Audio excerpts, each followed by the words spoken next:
আগে এই ভিডিওটি দেখুন, তারপরে বলছি।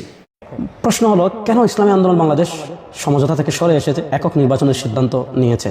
এগুলোর উত্তর যদি আমি বিস্তারিত দেই, তাহলে এটা বাংলাদেশের ইসলামপন্থার জন্য এবং ইসলামী রাজনীতির জন্য একটা বিব্রতকর এবং মানুষের মধ্যে একটা ইসলামপন্থী রাজনীতি নিয়ে একটা অবিশ্বাস তৈরি হবে। তারপরেও কিছু কথা আমি বলি।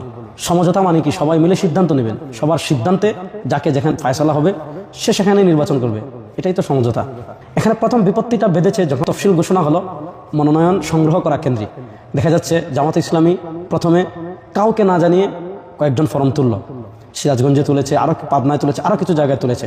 ওই দিনে পিসাব চরমনায় আব্দুল্লাহ মোহাম্মদ তাহের স্যারকে দেখতে গিয়েছেন, তিনি অসুস্থ ছিলেন। তাকে যখন বললেন যে ভাই এগুলা কি, বলছে এটা আমাদের সেন্ট্রালি সিদ্ধান্ত না, একজন আবেগে করে ফেলেছে, আমরা সম্মিলিতভাবে সিদ্ধান্ত নেওয়ার পরই মনোনয়ন তোলা হবে। কিন্তু দেখা গেল পরের দিন ব্যাপক হারে জামাত ইসলামেরা কি করলো, মনোনয়ন তুললো।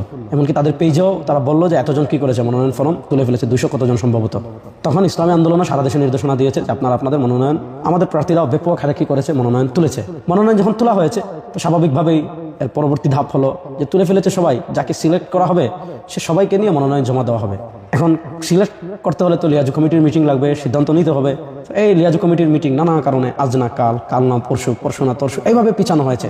তো দেখা যাচ্ছে পিছাতে একটা বৈঠক হয়, এই বৈঠকে একটা সিদ্ধান্ত হয়, পরের বৈঠকে দেখা যায় আগের সিদ্ধান্তকে আবার খণ্ডন করা হয়, আবার সিদ্ধান্ত, এইভাবেই চলেছে। মধ্যভাগে সবচেয়ে দুঃখজনক যে ঘটনাটা ঘটেছে সেটা হলো, আপনি 8 দলের সমঝোতায় আছেন, এখানে যদি অন্য কাউকে যুক্ত করতে হয় তাহলে আপনাকে সবাইকে নিয়েই করতে হবে, সিদ্ধান্তটা সবাই মিলে নিতে হবে। এনসিপিকে নেবেন, সবাই মিলে সিদ্ধান্ত নেন, কিন্তু দেখা যাচ্ছে এখানে একক সিদ্ধান্তে এনসিপিকে আপনার এখানে যুক্ত করা হয়েছে।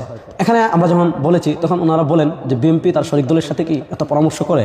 তো প্রশ্ন হলো, জামাত কি বিএনপি? আর ইসলামী আন্দোলন কি বিএনপির অন্যান্য শরিক দলের মতো, বা আট দলের সাথে যে দলগুলো রয়েছে সেগুলো কি বিএনপির অন্যান্য শরিক দলের মতো, যেগুলো নাম সর্বস্ব সংগঠন, তৃণমূলের কাজ নেই? এরকম তো না। তো দেখা গেল এনসিপিকে নেওয়া হলো একক সিদ্ধান্তে, এবং ওনাদের মতো করে এনসিপিকে ওনারা 30টা আসন ছেড়ে দিয়েছেন। এবং পরবর্তীতে লিয়াজু কমিটিতে যখনই বসা হয় দেখা যাচ্ছে এমন বেশ কিছু আসন আছে যেখানে ইসলামী আন্দোলন প্রার্থী ও স্বাবলম্বী, আবার সাংগঠনিক কাজও খুবই ভালো।